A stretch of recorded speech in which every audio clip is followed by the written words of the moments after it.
During the mid-19th century, the Chinese started migrating to the U.S.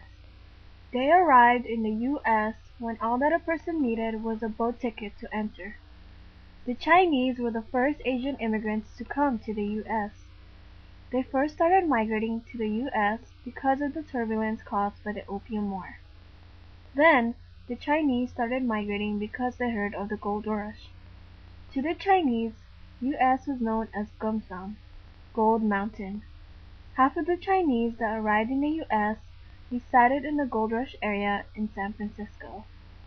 Due to the gold rush, 25,000 Chinese were in and out of California by 1851. The first Chinese immigrants were accepted by Americans. They were wealthy, successful merchants, artisans, fishermen, and hotel and restaurant owners. They earned some respect by the public, government officials, and employers because they worked hard and were dependable. Some, such as young peasants who came to the U.S. to pursue economic fortune, got low-paid industrial labor instead. The Chinese did not only mine for gold, they also did other jobs such as cooks, peddlers, and storekeepers.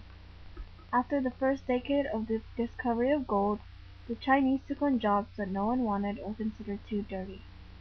By 1880, there were 1/5 of Chinese in mining, 1/5 in agriculture, 1/7 in manufacturing, 1/7 as domestic servants, and 1/10 as laundry workers. About 30,000 of Chinese immigrants worked outside of California in trades such as mining, common labor, and server trades. Although the Chinese were once respected and were able to get jobs in the U.S. during the mid-1800s through the 1900s, they had the hardest time pursuing the American dream due to the discrimination, seclusion, and exclusion they faced.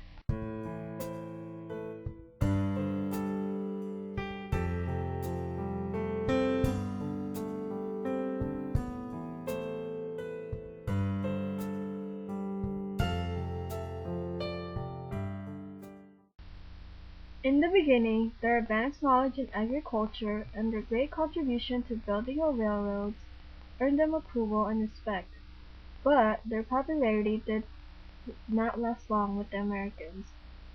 When coolies started arriving in the mid-1800s, American attitudes about the Chinese became very negative and hostile. Coolies were unskilled laborers that worked for very little pay.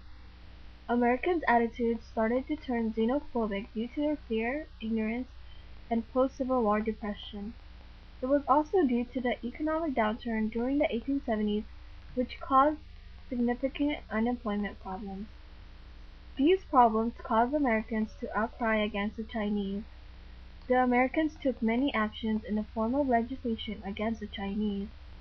The earliest law that targeted the Chinese was the 1850 Foreign Miners License Tax Law. Another law against the Chinese was the law in 1854 that denied the Chinese right to testify against white men in court. Immigration taxes and laundry operation taxes were passed by legislation to keep the Chinese from success. Many racist labor union leaders blamed the Chinese for the lack of jobs, depressed wages, and even accused them for being morally corrupt. In 1870, the Chinese were blamed for the lack of well-paying jobs. Urban and agricultural workers enacted most of the violent acts against the Chinese. As more and more Chinese started coming, took more jobs, and created competition in the job market, the racial tensions rose. The Chinese faced discrimination from several groups, including their minor co-workers. Since the Chinese were low-paid hard workers, they felt that this was lowering their wages.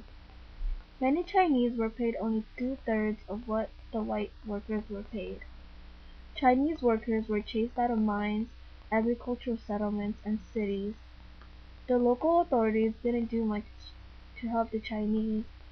They sometimes even joined the actions of the mobs.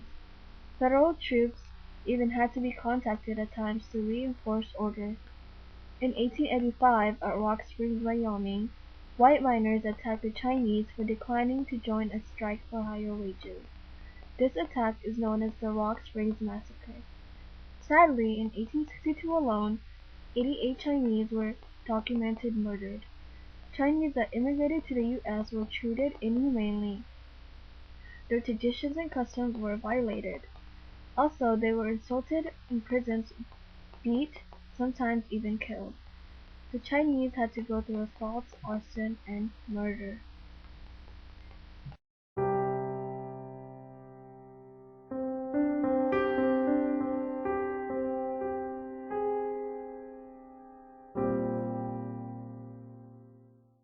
The construction of Angel Island began in 1905 in Chinatown.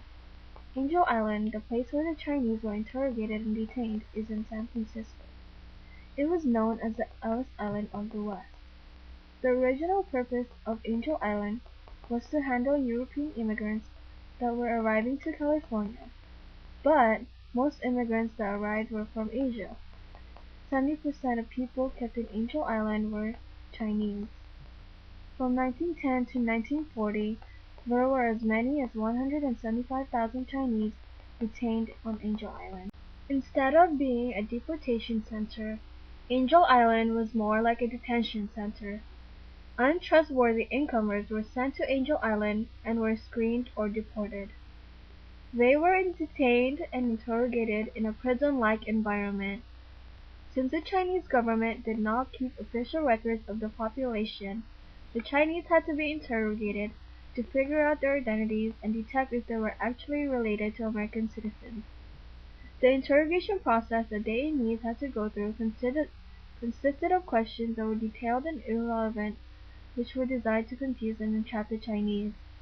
The Chinese immigrants had to deal with aggressive questioning about details of their village in China, daily habits of family life, important occasions in family history, and other personal information to determine if they were just a paper son. They spent weeks or months, and sometimes even years in Angel Island. Unlike Ellis Island, where it only took hours or days to be processed, they were completely isolated, kept in bad conditions, and separated from their families. The detainees of Angel Island lived strange, stressful, demoralizing, and humiliating lives. Also, they had no idea what the future held. Detainees in Angel Island were placed in crowded rooms. There were usually about 100 people in bunks that were 3 columns high in a 1,000 square feet space. The bad treatment received caused a despair atmosphere. The Chinese expressed their emotions in poetry that they brushed or carved on the walls. Their poems, written on the walls of Angel Island, cried out suffering and sadness. To escape humiliation, some committed suicide.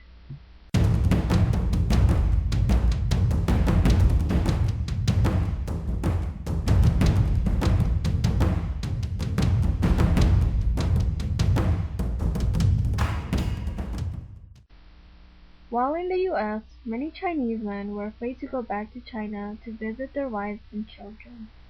They were afraid because they dreaded that they might not be allowed back. The 1882 Chinese Exclusion Act prevented further immigration and denied naturalization rights. It exempted merchants, government officials, students, teachers, and visitors. Although they were exempted from exclusion, they were still not eligible to gain citizenship. A reason for the Chinese Exclusion Act was to hinder a surplus of cheap labor. Due to the Exclusion Act, the already high balanced sex ratio was made even more imbalanced. In 1860, the male-to-female sex ratio was 19 to 1. In 1890, the ratio changed to 27 to 1. To uphold their population, there were countless amounts of illegal immigration after the Exclusion Act. The Chinese created paper sons to illegally immigrate others from China. Paper sons was an obscure system of immigration fraud. The only way for the exclusion to be overcome was if one proved their citizenship through paternal lineage. The paper sons and paper daughters bought fake papers that will identify them as being sons and daughters of American citizens. At the time of the Chinese Exclusion Act, there were no other racial groups that were not allowed to enter U.S. legally. Paper sons were people who bought false papers and listed non-existent sons and daughters to help bring others to the U.S. Although the Chinese Exclusion Act was supposed to only last 10 years, it was extended with the Geary Act of 1892, which added new requirements. The Extension Act of 1904 made exclusion of the Chinese permanent.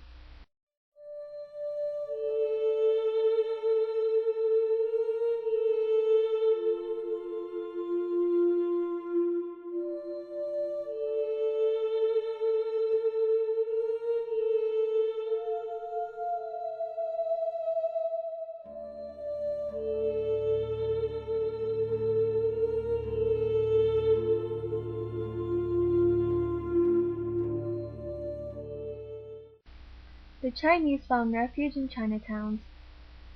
The Chinatowns provided a sense of security and companionship. It is evident that this discrimination towards the Chinese increased as the economic conditions worsened. They used the courts to fight for their rights. Also, they used the Constitution to file over 10,000 lawsuits challenging laws and practices harassing them. The Chinese were excluded from the U.S. for 61 years. Due to the destroyed administration building and the Chinese being allies of the U.S. in World War II, the immigration station was abandoned. On December 17, 1943, the U.S. Congress passed the Chinese Exclusion Repeal Act, which allowed the Chinese to legally enter the U.S. again. This act was passed mainly for political reasons, not really human rights. The reasons for the repeal of the Exclusion Act were because 1. The Chinatowns turned quiet and became to be colorful tourist attractions. 2. Chinese children were well behaved. And 3. China was an ally in World War II, which was the main political reason. The Immigration and Nationality Act of 1964 removed the last barriers of the Chinese. Americans tried to justify their actions by claiming that 1. Jobs were scarce and the Chinese were stealing jobs because they were willing to work for smaller wages. 2. The Chinese were sending too much gold back to China and believed that the wealth should stay in the U.S. At the time of the Exclusion Act was the most violent decade of the Chinese in American history.